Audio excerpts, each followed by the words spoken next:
Adventures of Huckleberry Finn. Chapter 8. The sun was up so high when I waked that I judged it was after 8 o'clock. I laid there in the grass and the cool shade thinking about things, and feeling rested and rather comfortable and satisfied. I could see the sun out at 1 or 2 holes, but mostly it was big trees all about, and gloomy in there amongst them. There was freckled places on the ground where the light sifted down through the leaves, and the freckled places swapped about a little, showing there was a little breeze up there. A couple of squirrels sat on a limb and jabbered at me very friendly. I was powerful lazy and comfortable, didn't want to get up and cook breakfast. Well, I was dozing off again when I thinks I hears a deep sound of boom, away up the river. I rouses up, and rests on my elbow and listens. Pretty soon I hears it again. I hopped up, and went and looked out at a hole in the leaves, and I see a bunch of smoke laying on the water a long ways up about abreast the ferry. And there was the ferry boat full of people floating along down. I knowed what was the matter now. Boom! I see the white smoke squirt out of the ferry boat's side. You see, they was firing cannon over the water, trying to make my carcass come to the top. I was pretty hungry, but it warn't going to do for me to start a fire, because they might see the smoke. So I sat there and watched the cannon smoke and listened to the boom. The river was a mile wide there, and it always looks pretty on a summer morning, so I was having a good enough time seeing them hunt for my remainders if I only had a bite to eat. Well, then I happened to think how they always put quicksilver in loaves of bread and float them off, because they always go right to the drowned carcass and stop there. So, says I'll keep a lookout, and if any of them's floating around after me I'll give them a show. I changed to the Illinois edge of the island to see what luck I could have, and I warn't disappointed. A big double loaf come along, and I most got it with a long stick, but my foot slipped and she floated out further. Of course I was where the current set in the closest to the shore, I knowed enough for that. But by and by along comes another one, and this time I won. I took out the plug and shook out the little dab of quicksilver, and set my teeth in.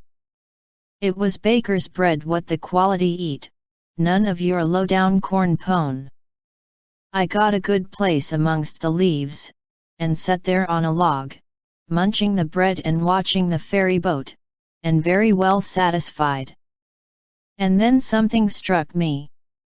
I says, now I reckon the widow or the parson or somebody prayed that this bread would find me, and here it has gone and done it. So there ain't no doubt but there is something in that thing, that is, there's something in it when a body like the widow or the parson prays, but it don't work for me, and I reckon it don't work for only just the right kind. I lit a pipe and had a good long smoke, and went on watching. The ferry boat was floating with the current, and I allowed I'd have a chance to see who was aboard when she come along, because she would come in close, where the bread did. When she'd got pretty well along down towards me, I put out my pipe and went to where I fished out the bread, and laid down behind a log on the bank in a little open place. Where the log forked I could peep through. By and by she come along, and she drifted in so close that they could run out a plank and walked ashore. Most everybody was on the boat. Pap, and Judge Thatcher, and Bessie Thatcher, and Joe Harper, and Tom Sawyer, and his old Aunt Polly, and Sid, and Mary, and plenty more. Everybody was talking about the murder, but the captain broke in and says, "Look sharp, now, the current sets in the closest here, and maybe he's washed ashore and got tangled amongst the brush at the water's edge. I hope so, anyway." I didn't hope so. They all crowded up and leaned over the rails, nearly in my face, and kept still, watching with all their might. I could see them first rate, but they couldn't see me. Then the captain sung out, "Stand away," and the cannon let off such a blast right before me that it made me deaf with the noise and pretty near blind with the smoke, and I judged I was gone. If they'd had some bullets in, I reckon they'd got the corpse they was after. Well, I see I warn't hurt, thanks to goodness. The boat floated on and went out of sight around the shoulder of the island. I could hear the booming now and then, further and further off, and by, after an hour, I didn't hear it no more. The island was 3 miles long. I judged they had got to the foot, and was giving it up. But they didn't yet a while. They turned around the foot of the island and started up the channel on the Missouri side, under steam, and booming once in a while as they went. I crossed over to that side and watched them. When they got abreast the head of the island they quit shooting and dropped over to the Missouri shore and went home to the town. I knowed I was all right now. Nobody else would come hunting after me. I got my traps out of the canoe and made me a nice camp in the thick woods. I made a kind of a tent out of my blankets to put my things under so the rain couldn't get at them. I catched a catfish and haggled him open with my saw, and towards sundown I started my campfire and had supper. Then I set out a line to catch some fish for breakfast. When it was dark I sat by my campfire smoking, and feeling pretty well satisfied, but by and by it got sort of lonesome, and so I went and sat on the bank and listened to the current swashing along, and counted the stars and drift logs and rafts that come down, and then went to bed. There ain't no better way to put in time when you are lonesome. You can't stay so, you soon get over it. And so for 3 days and nights. No difference, just the same thing. But the next day I went exploring around down through the island. I was boss of it, it all belonged to me, so to say, and I wanted to know all about it, but mainly I wanted to put in the time.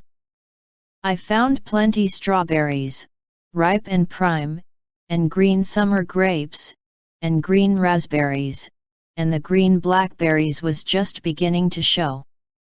They would all come handy by and by, I judged.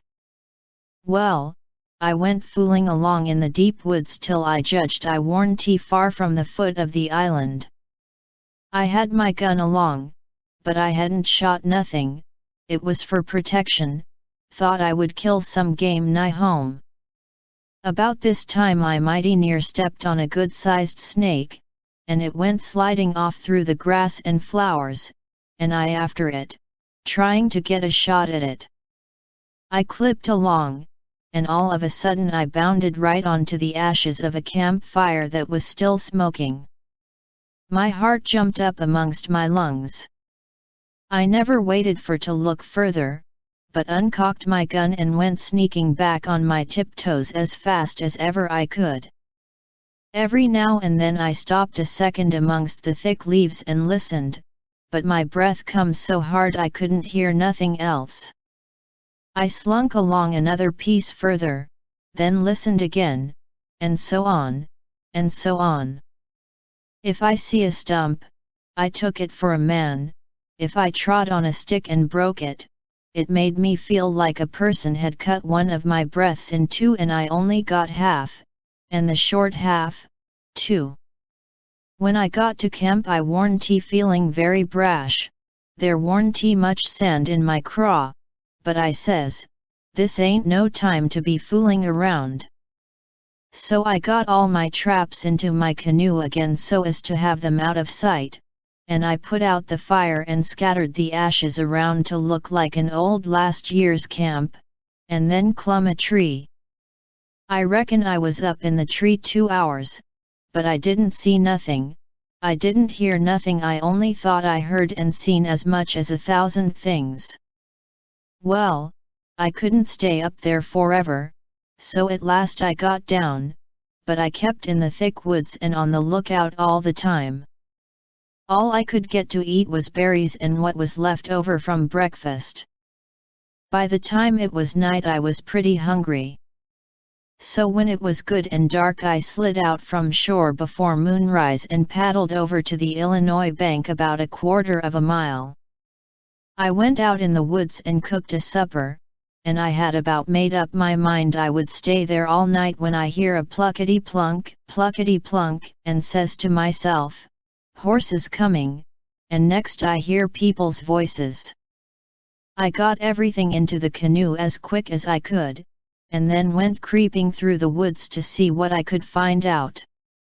I hadn't got far when I hear a man say, "We better camp here if we can find a good place, the horses is about beat out. Let's look around." I didn't wait, but shoved out and paddled away easy. I tied up in the old place, and reckoned I would sleep in the canoe. I didn't sleep much.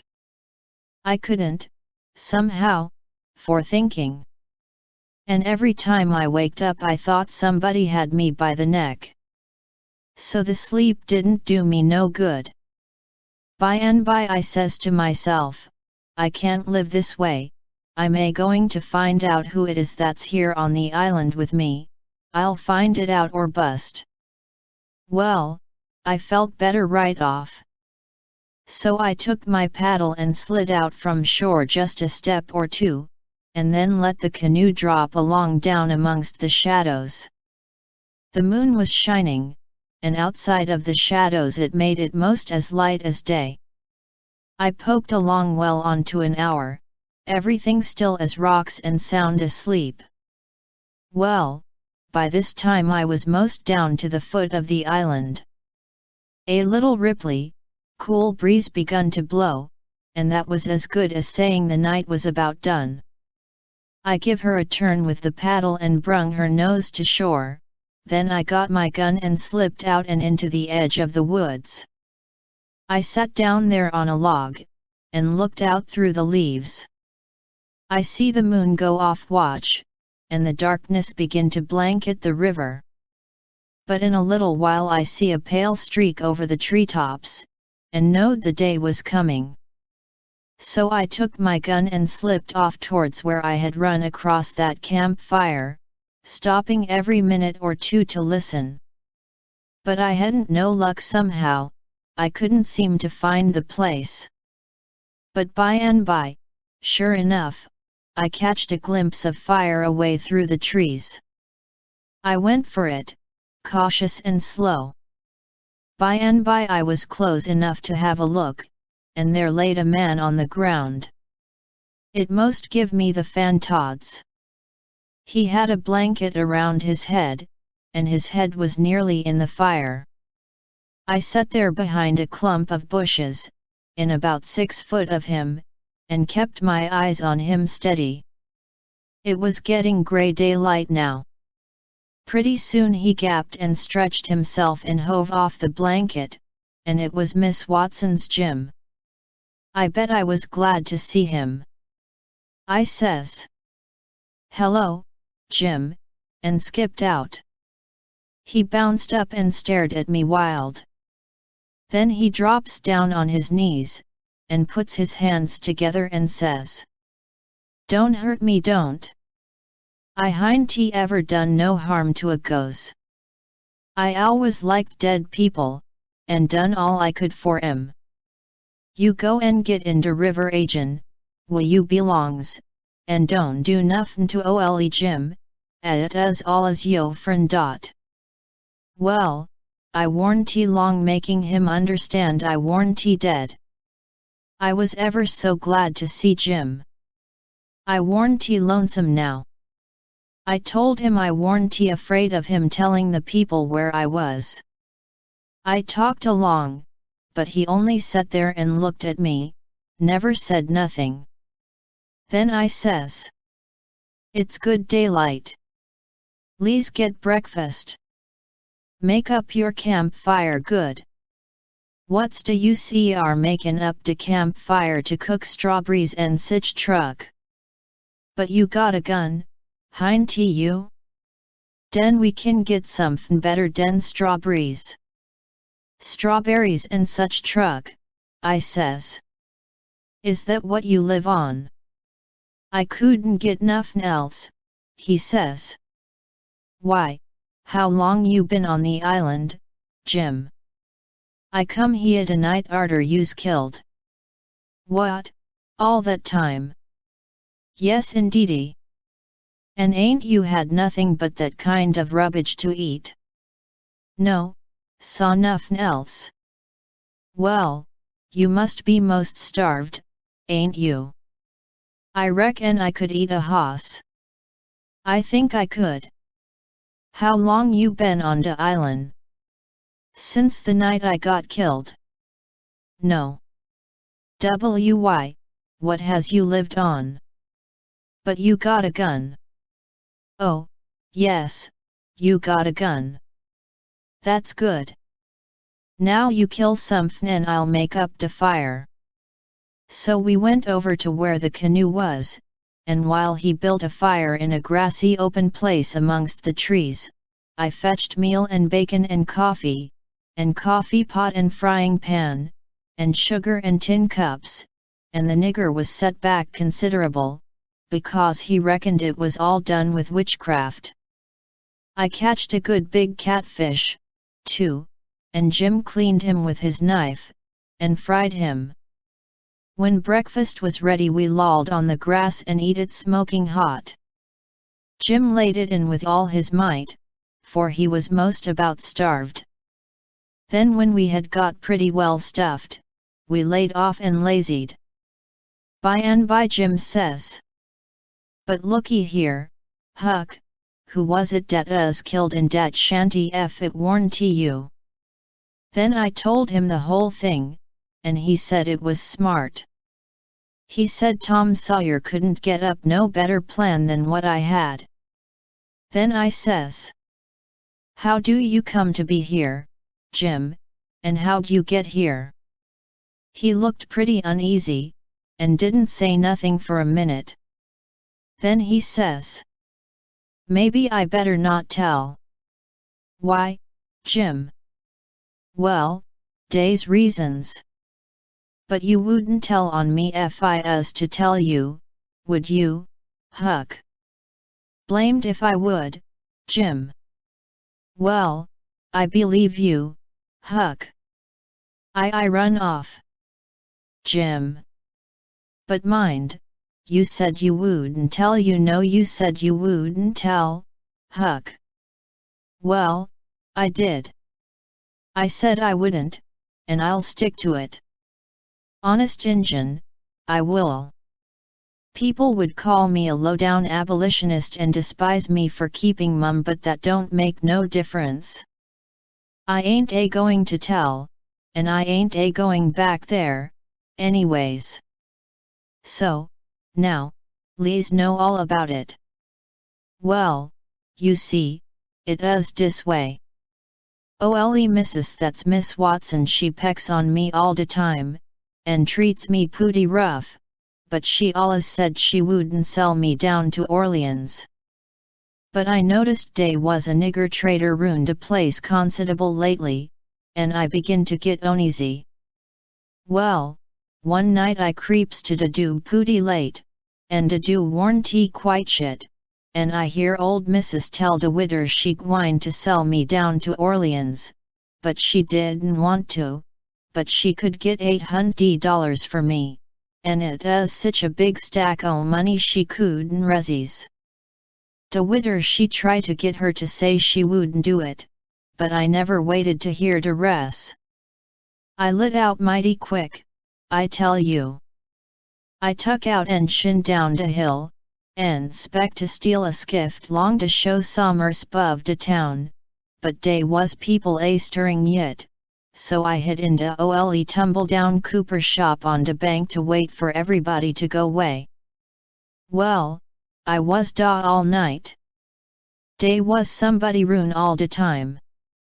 Long bout 6 in de morning skiffs begin to go by, and bout 8 9 every skiff dat went long was talkin' bout how yo pap come over to de town and say you's killed.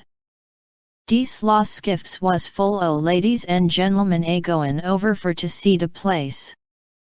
Sometimes dey pull up at de show and take a rest befo dey started across, so by de talk I got to know all bout de killin'. I us powerful sorry you's killed, Huck, but I ain't no mo now. I laid da under de shavins all day.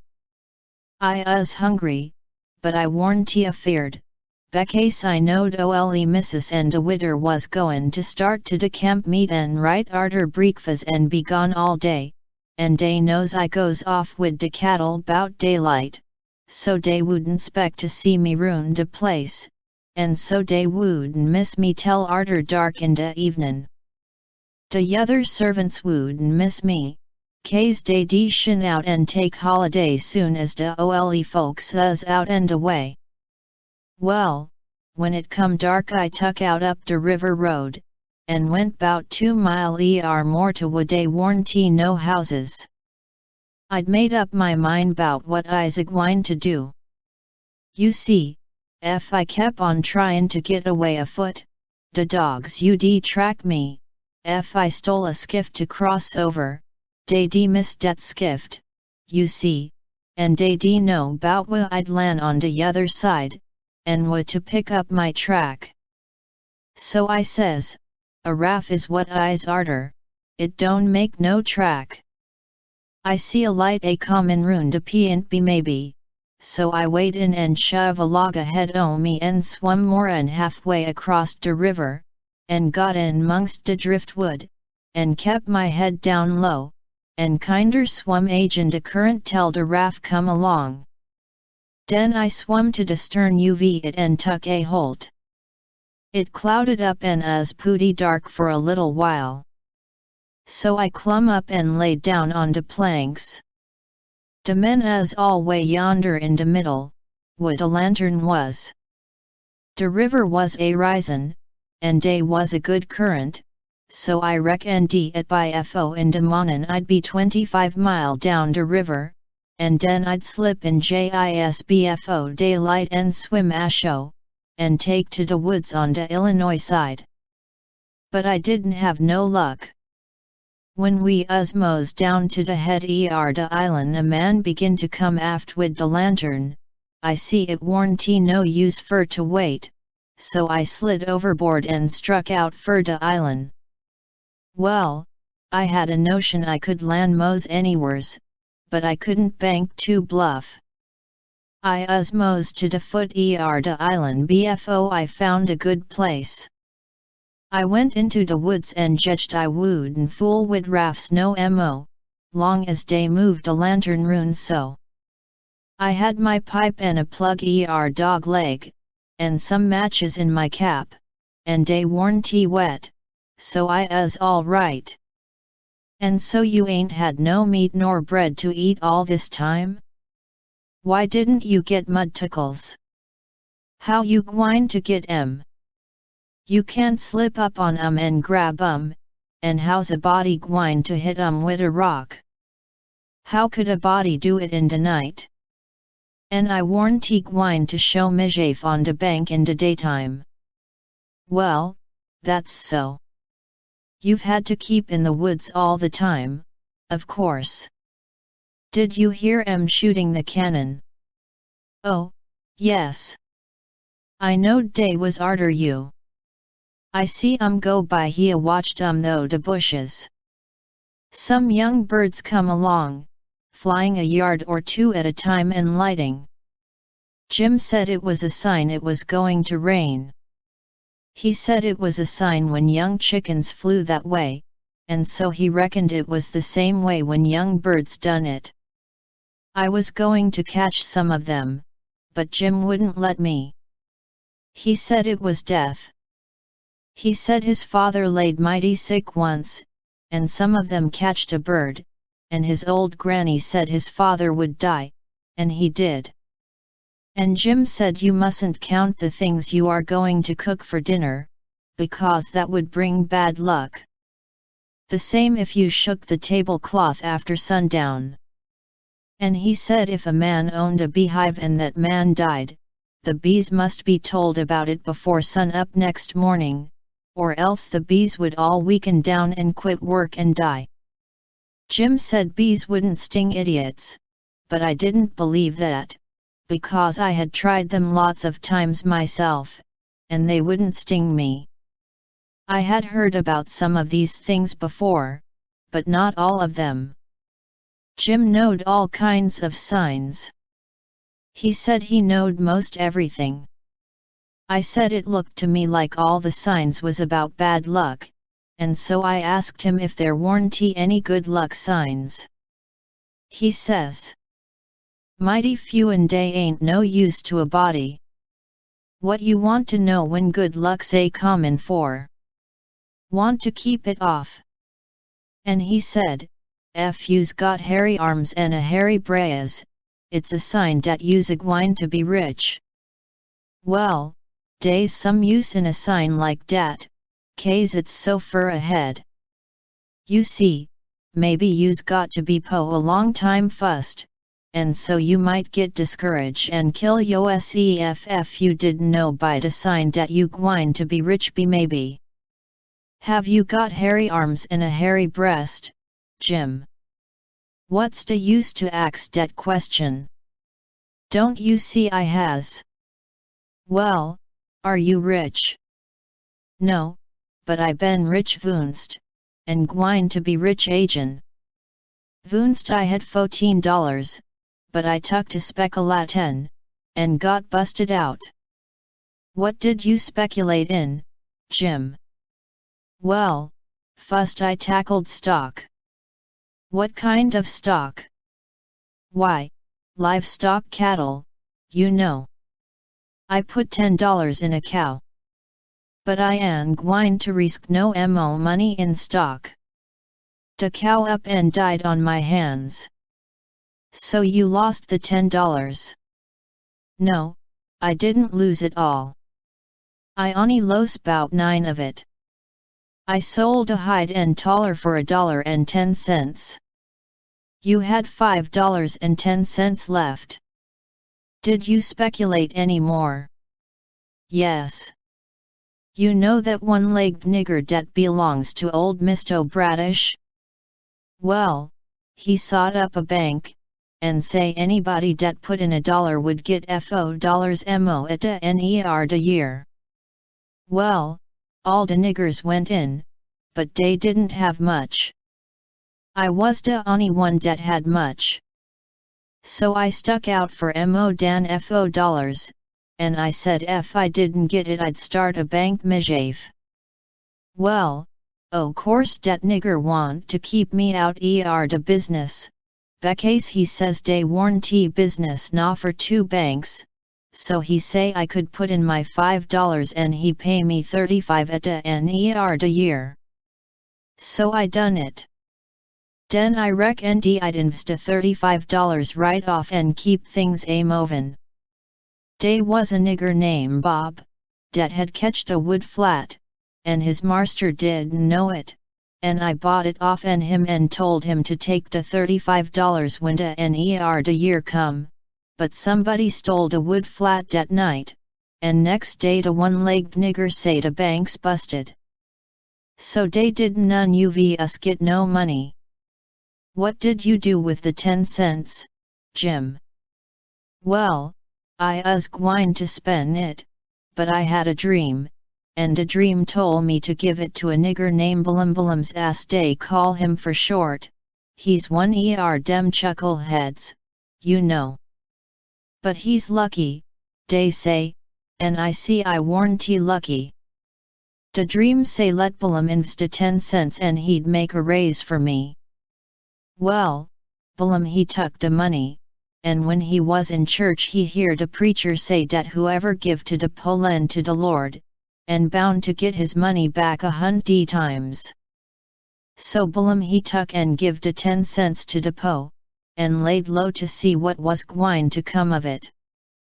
Well, what did come of it, Jim?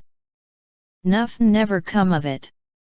I couldn't manage to collect dat money no way, and believe he couldn't.